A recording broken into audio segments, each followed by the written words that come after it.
Alright, so we're here to change the brake rotors on a 2004 Honda CRV. These are brake rotor, brand new, still wrapped up. Making this video because I couldn't find any videos online specific to a Honda CRV, although it should be pretty similar to a lot of other cars. I've seen so many videos, got so much help from other videos in the past. I want to create something here to help other people out. So to get started, first thing you need to do before you jack the car up is loosen the lug nuts before you get started. We've got a special star-shaped lug nut down here. So you need the special nut that goes with it. It's going to fit in there to loosen it up. It's tight. So we're going to take that off first. Just loosen them and then we'll jack the car up accordingly. Alright, normally you use your wrench that comes with the car to loosen these up. And the special star fits in there too. But does it fit in there? Oh, I don't think it does. Anyways, if you got friends, recommend you ask around and get an impact wrench. So we're going to do it like a mechanic style. We got this pretty cool impact wrench. It runs off of your car's 12 volt input there. A couple different sockets. So we got to figure out the right size. Way too big. And that one looks like it's just about right. Yeah. So if you don't have one of these, which you probably don't, I didn't, ask around, post on the social medias, and chances are you've got a friend that's a gadget and tool hound that probably has one sitting around. They can let you borrow it.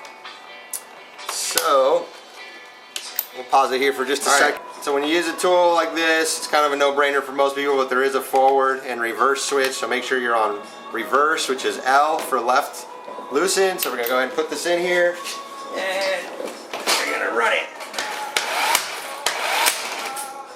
Goes. You don't want to totally back it off just yet, just loosen them up. And then the other wrench.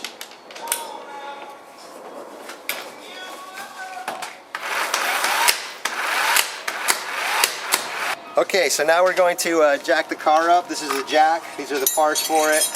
Some people have a lift, hydraulic lift. Obviously if you do this a lot you might want that, but we barely do this, so this is good enough. And then for safety, you want the wheel chock, so you want this on the opposite corner wheel. So we're going to work on the front tire over there. We're going to put this on the back. Put that there. You're going to make sure your emergency brake is put, and then we're going to go ahead and jack this up. Alright, most cars or jacks have a little sticker to tell you where to put it. It's pretty obvious. You obviously want to put this somewhere structurally on the car, not on the body, but on the frame. Go ahead and put that down here. These scissor jacks are kind of a pain in the butt. They take a while to crank up, so we'll go ahead and pause it. Okay, it's a little hard to tell on the video, but well, you can't tell at all, I guess. Well, that's not gonna work. Alright, the jack is in place, the wheel lug nuts are loose, and we're gonna go ahead and start jacking it up by just cranking on it. Crank a couple. There we go, we're off the ground. Pull this out. And then I almost forgot we needed the jack stand. Okay, this is a jack stand. You never want to trust the mechanical jack because it could fail while you're working on it. This is a lot more solid, so you just bring it up as high as you need. Put it in the frame in a spot that's going to... We actually need to go a little higher to get a good latch in there. A little higher.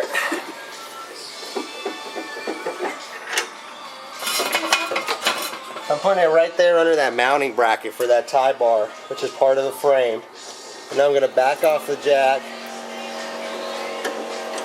It's gotten loose. Oh, not quite. So that you make sure you're carrying all the weight on that jack stand. Coming down. Alright, this has gotten real loose. Turn it by hand. The wheel is still loose. So I just go ahead and back off the lug nuts. You can go ahead.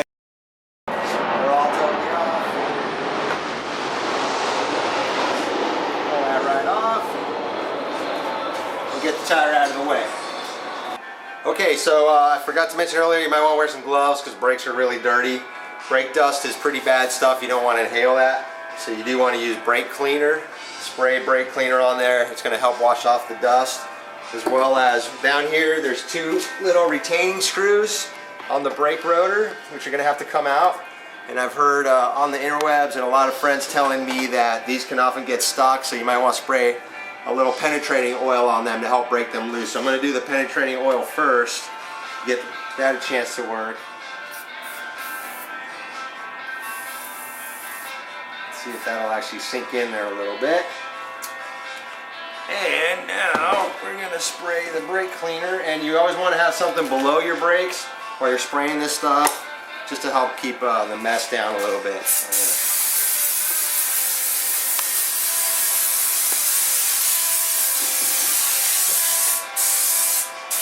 See that? Caliper's coming off, so we'll spray a little bit there too. Alright. Oh, now let's see if we can break these little retaining screws off. Oh, that came loose. Alright. Now we got the other one. Yes. Okay, this is a good sign. We're in good shape there. So the next thing we got to do, now that these are loose, we'll leave those in there for now, is take the caliper off. And then you get the right bolts for that. So go ahead and pause and then. Okay, I almost forgot to mention, like all things, before you start really compressing the calipers, you want to open the reservoir for your brake. So this is the brake reservoir. You just want to pop it open to let fluid be able to go back into this reservoir. You just crack it open like that. The lid, if you're not quite sure where it is, it does say DOT brake fluid on it. It's hard to see on the video, but nevertheless this is the right one. It looks like this. It's mounted on the master cylinder. So now that that's loose, we gotta come over here. First we're gonna take the calipers off, because we're also gonna replace the brake pads. So the calipers gotta come off. For the Honda CRV 2004 requires a 12mm wrench. So there's two bolts on the top and bottom, one on the top and one on the bottom, that mount the caliper on. And then after we get that off, there's two bigger bolts in the back that actually mount the entire brake to this assembly. We'll get that off. So these bolts are probably going to be pretty hard to get off. You're going to have to use some strength. And you might need a mallet to get them off. Okay, we're going to use a mallet to knock these loose. If you're going to be knocking wrenches around, you always want to make sure you're hitting in the right direction. Best way to tell is called the right hand rule. You take your right hand, you take your thumb. This is the direction of the screw, and whichever way your fingers are pointing would mean tighten. So because we want to loosen right now, we want it to go this way, which means that I'm going to be hitting the wrench down. So I'm going to take my wrench and basically knock it loose, and you can see it's coming loose. Now, when the bolt starts to back off, we'll come over here on the bottom and do the same thing, and you can see that I'm going to be hitting down, and there it goes. They're loose down here. Alright, so now that I pulled those bolts out, you can see the caliper starts to rock out of here like this. You can see it's still connected to the this is the hose for the brake fluid. And I don't want to disconnect that or disturb that, so I'm going to take a bungee cord. You can also use a wire. I'll hook it up to the spring and just sort of latch it on here in a way that's going to support the caliper and not kink this hose up too much. So now you can see here the brakes that are left. There's actually quite a bit of life left on these pads. If you want to show that down there real quick, you can actually see here there's more than a 1/4 inch, maybe about 4 or 5 millimeters left. So I might actually reuse these pads for now rather than just throw those away. You can also see this black piece of shim fell out the back, which rides here on the shoe, so we'll worry about that later. But now we go ahead and watch out for these little springs that hold the pads in place. And if you're ever not sure of the assembly, you can always just take a picture so that you know that you get it back together the way they need to go. The pads just slip out. Here, here's a pad. Looks like there's another hook on the bottom. Another spring set on the bottom. So this came off of this side, so I'll put this here. This one's going to slip out the back. We'll put it on the back side so I don't get those mixed up. They're match set. There's a spring on the bottom. That I think I'm going to leave in place. And now we got to get this assembly off as well. So we'll go ahead. In this case, they're the two bigger bolts in the back These are the caliper bolts. These are the mounting bolts. It's a 17mm wrench in this case.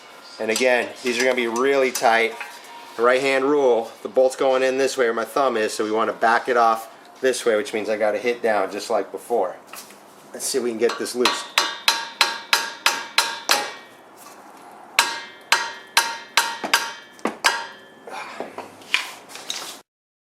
Go. Alright, these bolts are on really tight. I'm using this box wrench. You might need to use a breaker bar, which is a longer wrench, which gives you more torque. I don't have a breaker bar, and my friend that was supposed to be here with one didn't show up. So you really got to hit it really hard. Don't be afraid to hit it hard, and it'll come loose. And there's another bolt on the bottom.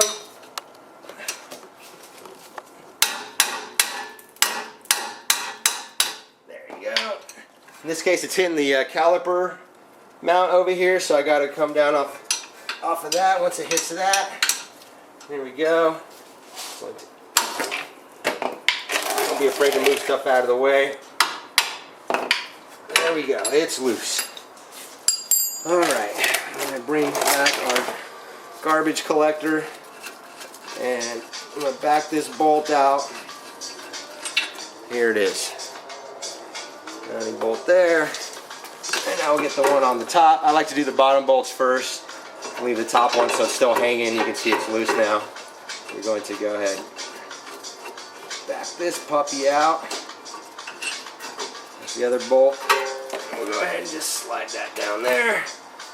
And finish getting these retaining bolts out. I guess I feel pretty lucky that these little screws did not break, because these are very common for them to break. These rotors have about 100,000 miles on them. The reason we're replacing them is because they do have a little bit of warpage. So when you're using the brakes at about 40 miles an hour, you hit the brakes pretty hard. They shimmy pretty good, which makes the car kind of shake a little bit, which is a sign that they're warped. You can sometimes get these resurfaced. Have them machined down. It's going to reduce the thickness, but since these already have 100,000 miles on them, I figured we could just go ahead and replace them. They're going to be stuck pretty good on here. This should just slip out. I'm going to try knocking it loose a little bit. There you go.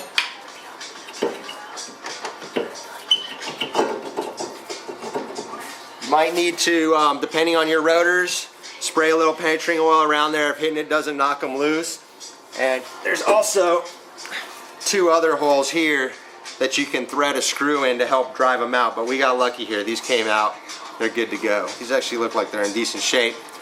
But anyways, we're gonna okay, so this is the replacement brake. One of the things you want to do is they do spray a little bit of wax on this to keep it from rusting while it's sitting on the shelf. Just took the plastic off. So one of the things you need to do is make sure that we get all of that material off. So what I'm going to do is spray it with some of the brake cleaner material or spray.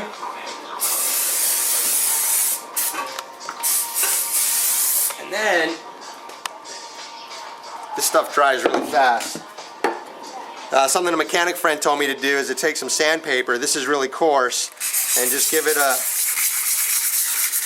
light polish to make sure that you get all that stuff up, because you don't want that wax getting into the brake pads. It'll make the brakes squeak. So do this really well, score it up. And then don't forget to do the back side. You got to do both sides of the rotor because the brakes clamp on both sides. So we got the surface cleaned up as best we could. It's just a matter of popping it back and just going retracing our steps. So now this is brand new. It should just slip right on. There we go. We're good to go. And then we just put our retaining screws back in. There's one, and there's the other.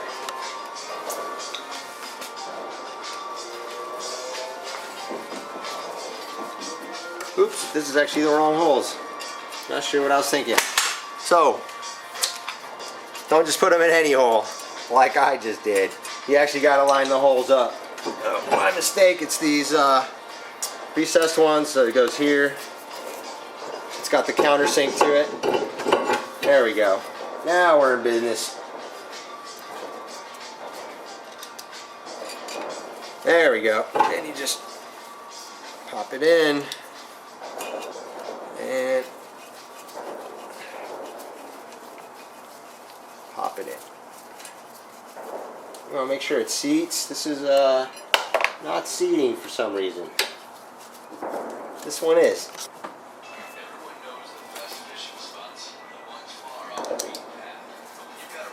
There we go. Make sure it's on there nice and square.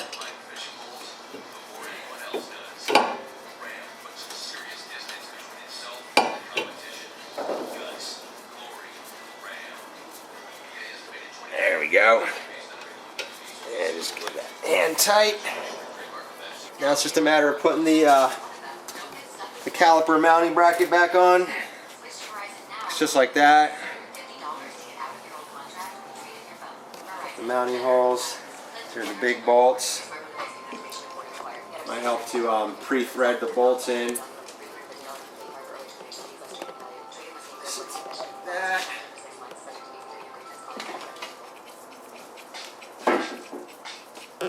So put them in. Make sure they're not sticking out the other side. Maybe this one. Stick it in, and then it's a matter of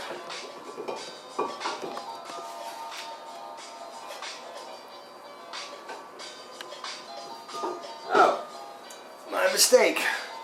The bolt actually goes on the car frame, and then it goes through here. That makes more sense. That's why it's threaded on this side. Go ahead and put this in here.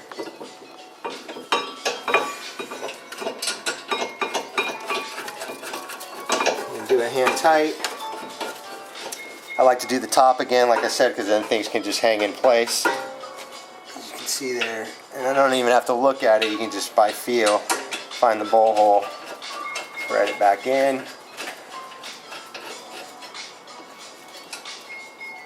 All right, now it's back in. Again, we take our big wrench. This time we want the bolts going towards me. My fingers are going counterclockwise, so we're going to go up. Just hand tight.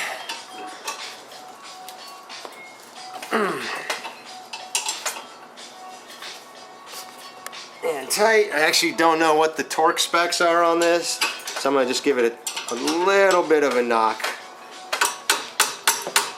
Just to get it nice and tight. You can always pause while you're doing that. There we go. Now we're going to come up. Make sure you don't hit yourself. Give it a little bit of a knock. That's tightened up.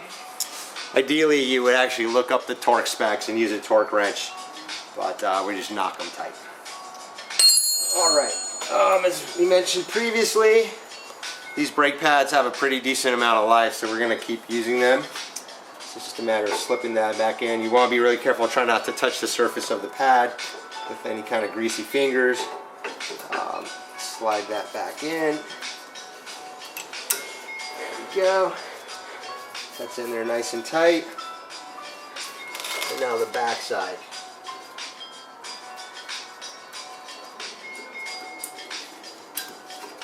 Alright. So if you want to come back around, once the pads are back on, it should look just like we had before. Come around the back and so you can see the pads there. I don't know how well you can see that with the light, but this is the pad. And this is the brand new rotor that we just put in. It's nice and silver. And then the other pad. And then we had the springs, the hardware kit, so we just put our springs back in. This helps prevent noise and squeaking. And like I said, you may, if you want to take a picture of that, reference what it looked like before. Oh, there we, oops, popped out. Okay, ready to put the caliper back on. One of the things I forgot to bring with me today is normally you would put a little bit of brake grease right here on the back of the shim. It goes against the back of the caliper, but I forgot that today, so we're just going to go ahead and skip that. I'm going to go ahead and bring down my caliper, and oops, don't forget we had this additional shim. You can see the the line against the cylinder that was there, and here's the cylinder, just like that.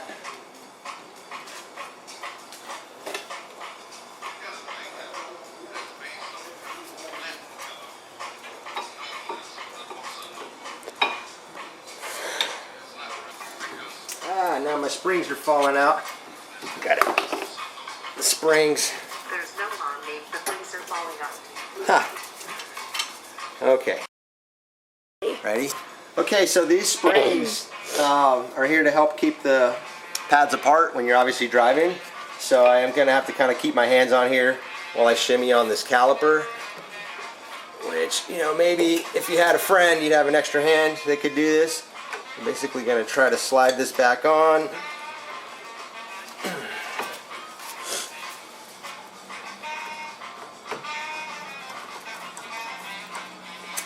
So, another thing I forgot to mention is this is the cylinder. There goes the pad again. You do want to compress that to get it loose, which I need to go get a... Okay, so in order to get the caliper back on, you got to compress the cylinder back in, which is why we open the cap on the back. So you want to do is get a scrap piece of wood. This is a scrap shim.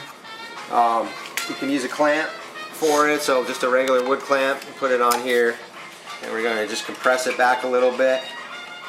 And be patient. You got to let the fluid travel back up. You have a good clamp.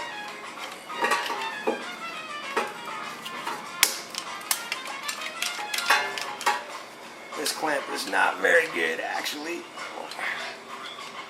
Give that a second. There's the bleeder screw. I guess we could have bled it out a little, but we'll just let that sit there for a second. Back. Doesn't happen instantaneously. You're pushing the hydraulic fluid back through the system, and give it a couple more pumps. Let it go. That should be good enough. We didn't replace the brakes. We didn't replace the brake pads anyways. So now, make sure any chunks of wood are there. Oh, and forgot. Okay, so this spring setup's really squirrely on this Honda. So I'm gonna have to keep my hands on it to keep it from coming loose. Go ahead and put this back on here. Like it just slips right into place. Now, I want to grab my bolt and put it back in here again, starting with the top bolt. Got to shimmy things around until you can get the bolt started. Hand thread it in, and now the calipers. Oops! Don't want to go too far out. Pop that back in. All right. Get my other bolt. Thread it in the bottom.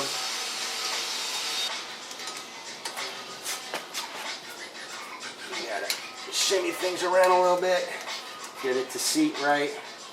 Make sure you don't, you're just doing finger tight.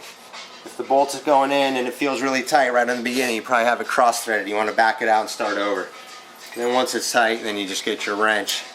Go ahead and tighten. Again, this bolt's coming towards me, so you want to go counterclockwise this time.